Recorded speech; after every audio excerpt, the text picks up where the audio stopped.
तर पब्लिक आज मटण दाखवते म्हणजे ह्यो काय विषय त्याच्यासाठी ब्लॉग पूर्ण बघा. तर कसं काय पब्लिक, मी तुमचा लाडका एसडी. आज आपल्याला पार्टीचं नियोजन त्याच्यासाठी गडीची कार होतं, पण कामाला नाही नुसतंच खायला. आणि इथे एक चूल पेटवायला 10 जण होती, त्या 10 जणातले एकाला पण चूल पेटत नव्हती. हितनच आमची बॉम्ब होती आणि ह्याला चूल पेटत नव्हती म्हणून ह्यो लांब जाऊन बसलेला बघा.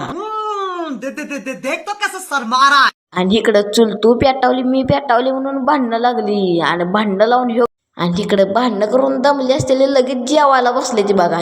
जेवायला सगळे पुढं पण काम करायला एक पण पुढं नाही त्यातलं वय. आणि जेवण झाल्यावर ह्यांच्यातलं किड उठलं. किड जिरवायला रानात जाऊन बसले ती बघा.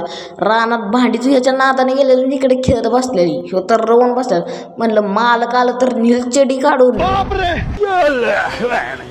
आणि परत न लागली की त्या बारक्या ओम्याला भिजवायला. आईला म्हणलं ती बारकाय म्हणून त्याला सारखीच भिजवती ती, पण परत न कळलं त्याचा पण किडा बारका नाही. आणि ह्यो तर इकडं खेकडाच झालेला. अरे देवा, ये गडबड आहे बाबा. बाप रे. देख तो कसं सरमारा. आणि खेकडा तिकडून येऊन इकडं काहीतरी ज्ञान द्यायला लागलेलं ह्यांना. आणि ह्यांना लावलेलं कामाला भांडी घासायला. घासा शेवटला सगळी जुगवून निघाली घराकडे. आपण भेटूया नेक्स्ट व्लॉग मध्ये. धन्यवाद.